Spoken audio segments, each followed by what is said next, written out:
Now we're on Daf Chav Zayin Omid Beis. So with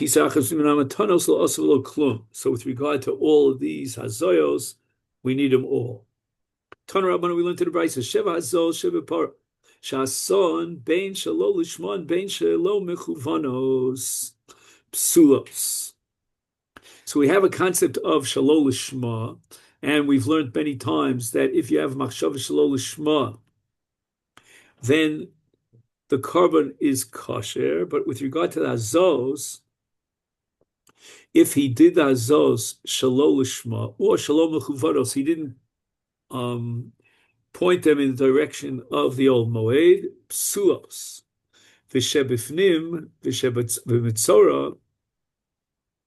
However, with regard not to the azos towards the Pesach old moed, but rather azos inside the Heichal, which we said to divide up into three parts, or, for example, with regard to the log shemen of the Mitzorah, there we say that Shalol Lishma Psulos, although the same common law applies there, if it was Shalol Lishma, it's possible, and that's equal to the Sheva Hazos of the Para, but Shalom Mechuvanos, Kshera.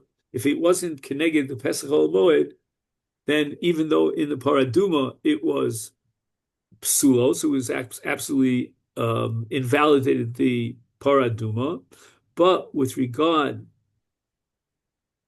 to the Mitzorah, in that case, and also with regard to the Par and the Soyer of Yom Kippurim, in all these cases, the requirement of mechuvanos, of designating it or directing it, I guess you could say, towards the Pesach of the Heichal is not likuv. It's not likuv. They're still kosher.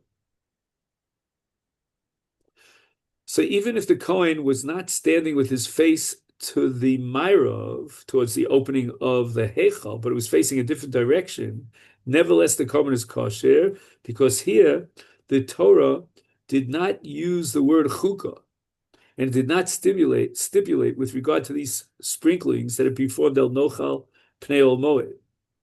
So again, lechatchila he needs el nochal pnei ol moed, but it's not li kuva. V'atanya the Gemara Sakasha gabi para shalo lishmon psulo shalom mechuvanos ksheros. You just said that in the first price.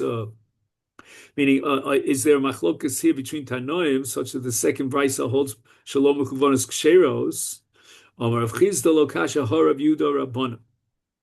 So, with regard to the avodah of Kohen Gadol of Paraduma, and the dam was not mechuvanos, it wasn't sprinkled towards the Pesach of the Heichal, then the second brisa is reflecting the shita of the Rabbanan who hold Shalom Mechuvanos Ksheros, whereas the first brisa that says Shalom Mechuvanos Psulos, that reflects Shita Rabbi Yehuda the Sanya, and we have this machlokes in the following brisa, Mechusrei Kapara, that Sav Zava Yoledes Umitzora, Shenichnesu Lazora, B'Shogig Chayachatis B'Mezid Onish Kores, right? Because they haven't yet brought their carbon, which is in the next morning following the Tara process, and they're not allowed to eat kodshim, not allowed to enter the Migdash, and it's a chiv kares. The Ein Tzarech Lomer, and how much more so, Tvul Yom Ushar Hatmeim. Right, because a Mechusa Kapara basically underwent all the necessary components of Tahara, just that he's missing his kapara, his carbon. But here we're talking about full-fledged tmeim, and they would certainly have to bring a carbon chatos if they went into the Migdash inadvertently, meaning without deliberate intention. Let's say they forgot they were tmeim, or they didn't realize they were entering into the Migdash. And therefore, if they do it b'mezid, they're certainly chayiv kares, because that's more chamor than mechusar kapara. Utahorim, the Brisa says that nichnasu lifnim v'chitzasam. Now, a person who's tar is not allowed to go into the Kodesh Kodashim. However, there are two different violations. One is more chamor than the other. If the tar enters into the Kodesh Kodashim,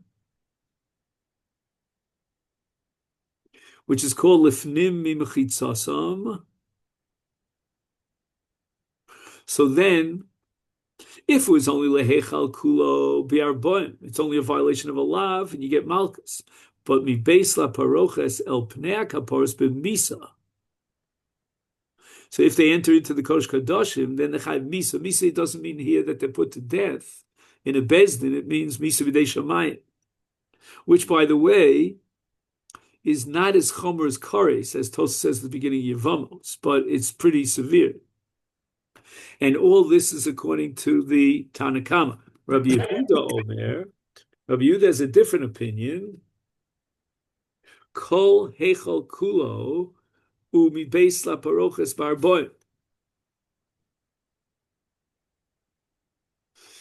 Entry anywhere throughout the entire heichal, and even entry beyond the paroches, meaning into the Kodesh Kodashim, is only a chiv malchus. V'el pnei kaporos b'misa.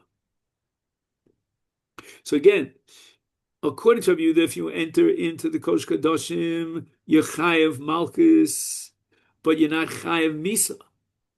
But there's a part of the Kodesh Kodashim that even Rabbi Yehuda agrees is chayev misa, and that's between the Aron, meaning the right in front of the Aron. But my mifli, what's machlokas, and now we go through a whole complicated yalfusa. I'll try to do the best we can in the very small amount of time we have. I'm trying to move at the speed of light. It's very difficult for me. B'hai kra, how do you interpret the pasuk? Vayomer Hashem el Moshe daber el Aaron achicha ve'al yavo b'chol eish b'chol kodesh gam mibeis haproks pnei kaporos asher Aaron v'lo yamos. Rabbanan Savri, it says in this chiv misa pasuk that el hakodesh below yavo, which means that if he goes into the heichal and he's not allowed to, then it's lo yavo. Lo yavo is only a lav, and he gets malchus. But if he goes behind the curtain, which means he enters in the Kodesh Kodashim, or if he goes in front of the kapores, then lo yamus. Rabbi Yehuda Savar El Hakodesh mi beis haparoches below Yavo. So the question is, what do we do with mi beis la paroches? Rabbi Yehuda puts it al deli el, which means it's like going into the Kodesh, meaning the Heichal, and therefore, even though he entered into the Kodesh Kodashim, he's below Yamos, meaning below Yavo, meaning he only violates the law against Malchus. When does he get Misa? That's only el beis el pnei kapores. Pnei kapores means right in front of the Aron, below Yamos. My time of the Rabbanon. Why the Rabbanon think that if he enters into the Kodesh Kodashim, he gets Misa? Because they had a kasha on Rabbi Yehuda who says that if he enters into the Kodesh Kodashim and he doesn't go in front of the Aron, meaning the Kapores, then he's only violation of a lav. Then Litcha Rachman el Kodesh, Vel Pnei Kapores. There's a phrase here, mi beis la parochas, that's totally superfluous, because all the Torah would have to say is el HaKodesh el pnei kapores, v'lo boy mi beis la parochas. V'ano amino, I would say the following: if you're chayav for just heichal, for just entering into the heichal, is it beis haparoches? If he goes into it in a holier place, meaning, behind the curtain into the Kodesh Kodashim, which is the holiest part of the heichal, then for sure he's going to be chayav. So therefore, mi beis laparoches goes from the phrase of mi beis laparoches, where he entered into the holy of holies, is completely superfluous. Ishma mina b'misa. Therefore, we're going to derive the conclusion that the Torah added mi beis laparoches to tell you that as soon as he goes into the Kodesh Kadoshim, he's chayav misa for Rabbi Yehuda. Because of Achman ala Kodesh, you're saying it should have said just simply El Kodesh, and that would have been sufficient. Those two words are superfluous. Is Havamina, I would have made a mistake, and I would have thought, my Kodesh, what does the word Kodesh mean over here? Mi Beis LaParoches, meaning that he entered into the Kodesh Kadoshim, not into the Heichal. And we're saying that if he goes into the Heichal, he's only chayiv for a lot. So we would have not known that. How do we know that he's only chayiv when he's only chayiv misa b'dei shemayim when he goes into the Kodesh Kadoshim? Aval Heichal lav nami lo. So for that I need the extra phrase mi beis laparoches. For Abanon, how do they counter against that argument? Hahu lo motzis amrit. It could never be understood that when the Torah says Kodesh, it means in the Kodesh Kadoshim. The Heichal Kulu Ikri Kodesh, the entire Heichal, even not before he enters into the Kodesh Kadoshim. He goes into the area where there's a Mizbach Hazav, and that itself is considered Kodesh. How do I know that? Shenema Vivdilah. HaParoches lachem bein HaKodesh bein HaKodesh Kadoshim. So we see that the word Kodesh is not the same as Kodesh Kadoshim, and the word Kodesh means the Heichal. So therefore, when it says mi beis laparoches, we don't need that at all to teach us that Kodesh is referring to the Heichal. We know that the word Kodesh is referring to the Heichal. So according to you, Rabbi Yehuda, if you assume that if he enters the Kodesh Kadoshim, he's not chayav misa b'dei shemayim unless he goes to the Aron, there would be no need for the Torah to write mi beis laparoches, because that's prohibition is already known from the prohibition regarding one who enters the Heichal. For Rabbi Yehuda my timer, what is his logic? Is lichtov rachmana lakodesh umi beis laparoches v'lo boy el pnei hakapores. Right now he has a different part of the pasuk that's superfluous. The words el pnei hakapores. If